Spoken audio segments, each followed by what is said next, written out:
CBI की जांच की मांग कभी की ही नहीं। आप जो कह रहे हैं, आप सुबह के मुखिया पुलिस प्रमुख हैं, आपकी जो मंशा है वो करें। हम तो आपसे न्याय मांगने के लिए आए हैं, लेकिन न्याय मुझे नहीं मिला। सीबीआई पे आप पे भरोसा नहीं? जी ना, कोई भरोसा नहीं। किस पे भरोसा है? सिर्फ न्यायालय पर। सिर्फ न्यायालय, सरकार पे? जी ना। डायरी में लिखती थी। अरे अपना फैमिली के सबको डायरी में लिखता है। ये ना है कि वो हत्या, ठीक है हम कहते हैं कि हत्या हो गया, बाकी पुलिस कहना क्या चाह रही है? वो कह रही है कि कोई सुसाइड हुआ है, अथी नहीं हुआ है, रेप नहीं हुआ है। रेप नहीं, डॉक्टर झूठ बोल रहा है। लौटने क्रम में हम दवा खरीदे और जब यहाँ से जा रही थी तो एंटीबायोटिक, जनरल एंटीबायोटिक होता है, सर्दी खांसी बुखार का तो उसको हम दिए और उसी में भूलवश दवा चला गया। उसका नाम है प्रोलोटेम और इमेट्रॉन प्लस। आपको सर्च करिए मोबाइल पर, अभी हट कर दवा है, ना कि नींद के लिए। और वो कभी कभी जब ज़्यादा परेशानी होती थी तो कभी हम। नमस्कार, जस्टिस फॉर निर्भया में आप सबों का स्वागत है। चलिए, जस्टिस फॉर निर्भया की इस रिपोर्ट की शुरुआत से पहले आपने निर्भया के पिता की बात सुनी होगी। वो अब कह रहे हैं कि हमने सीबीआई जांच की मांग कहां की, और यही उनका झूठ है। और बार बार झूठ बोलने की प्रवृत्ति कहीं न कहीं इस पूरे अनुसंधान को प्रभावित कर दिया। इससे पहले अगर हम बात करें कि इनके परिजनों की लगातार अगर झूठ पर झूठ की अगर हम बात करें, उन झूठों को भी हम चलाएंगे। शुरुआती दौर में इन्होंने कहा कि दवा का तार जहानाबाद से जोड़कर पुलिस इस अनुसंधान को भटकाना चाह रही है। कोई जहानाबाद से ये दवा का कोई रिश्ता नहीं है। ये दवा पटना जबरन पुलिस जो है उसके कमरे में रख दिया है। और जब पुलिस उस दुकान पर पहुंच गई जिस दुकान से यह दवा की बिक्री हुई थी, और अंततः जब दवा दुकानदार ने यह कह दिया कि भाई उनके पिताजी ने ये दवा ले गए हैं, तब वो स्वीकार करते हैं कि हाँ सही बात है, दवा हमने खरीदा था और वो दवा गलती से बेटी के साथ चला गया। इस वजह से विलंब हुआ, मतलब एक बड़ा झूठ शुरुआती दौर में ही दवा को लेकर। दूसरा उससे बड़ा झूठ उन्होंने बोला कि हमें कोई कपड़ा हमें नहीं दी गई।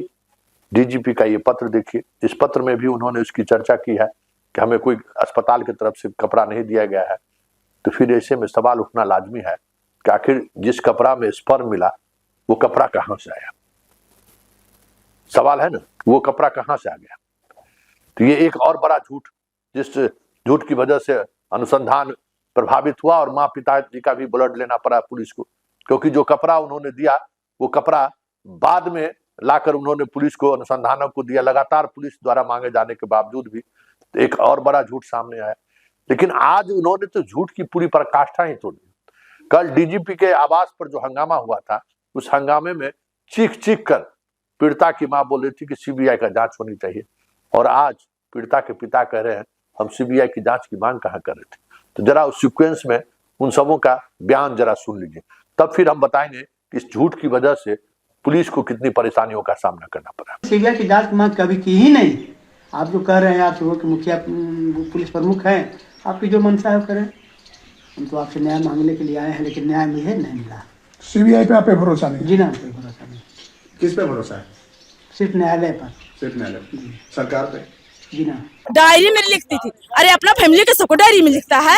ये ना है कि वो हत्या, ठीक है हम कहते हैं कि हत्या हो गया, बाकी पुलिस कहना क्या चाह रही है? वो कह रही है कि कोई सुसाइड हुआ है, अथी नहीं हुआ है, रेप नहीं हुआ है।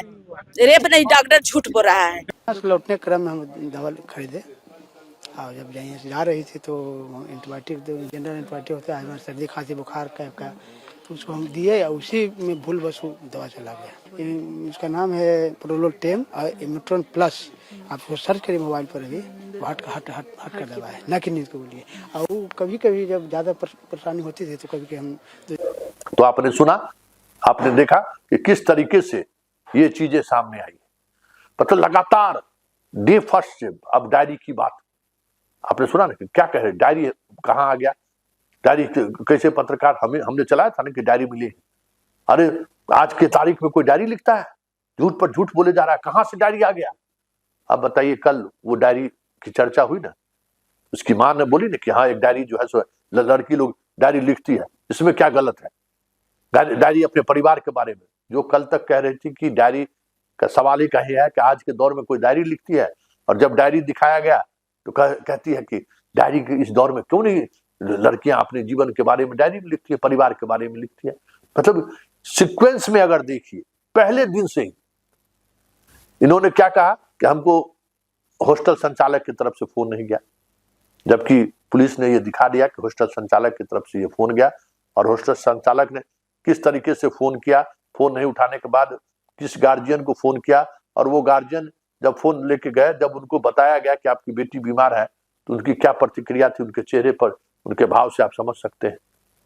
कोई मतलब लगा कि कोई घटना ही नहीं है, एकदम लगता है जैसे सामान्य सी चर्चा है। और उस समय में डिनाई कर दिए कि नहीं हमें कोई है। उसके बाद दवा मिलने की बात पर उन्होंने क्या कहा कि नहीं, वहां कोई दवा था ही नहीं, दवा के बारे में पुलिस झूठ बोल रही है। क्या फिर दवा का मामला सच आया, वो सबों के सामने में है। अस्पताल में इलाज के दौरान पुलिस को लेकर उनका बयान, कपड़े को लेकर उनका बयान, सारे बयान जब सीसीटीवी फुटेज के सहारे जब बातें सामने आनी शुरू हुई, तो फिर मुकरते मुकरते फिर हाँ भी भर दिए। तो ये प्रवृत्ति कहीं न कहीं इस अनुसंधान को सबसे ज्यादा नुकसान पहुंचाया है। और आज तो उन्होंने कह दिया कि हमने सीबीआई जांच की मांग की ही नहीं। मतलब अभी भी वो भटका रहे हैं, और ये क्यों भटका रहे हैं ये तो वही समझ रहे होंगे। लेकिन एक बात तो तय है, इस तरीके के बयान बदलने की वजह से सिर्फ अनुसंधान में ही वक्त नहीं लगा, लोगों की जो एक सहानुभूति उस पीड़ित परिवार के को लेकर था, वो सहानुभूति भी धीरे धीरे खत्म होता जा रहा है। और एक दौर ऐसा आएगा कि भाई लोग इस तरीके के अभिभावक के लिए खड़े नहीं हो पाएंगे, क्योंकि ये यही प्रवृत्ति है जो प्रवृत्ति कहीं न कहीं नुकसान पहुंचाया इस अनुसंधान को, और आखिरकार सीबीआई को भेजने पर मजबूर हुए। बताइए, एक से एक 24 तारीख को वो डीजीपी को लिख कर देते हैं कि हमें अस्पताल की तरफ से कोई कपड़ा नहीं मिला है, और कपड़ा जानबूझकर जो है सो ये कपड़ा पुलिस गायब करवा दिया है, अस्पताल प्रबंधक गायब करा दिया है, ताकि इनको जो है मिले ही नहीं। अब बताइए, अब 25 तारीख को उस पर रिपोर्ट आ जाता है। तो कई लेवल पर इसने बात छुपाने की कोशिश किया, और अभी भी अब तो सीबीआई जांच है, अभी भी परिजन अगर पुलिस को सहयोग करती तो सभी अभियुक्त पकड़े जा सकते थे।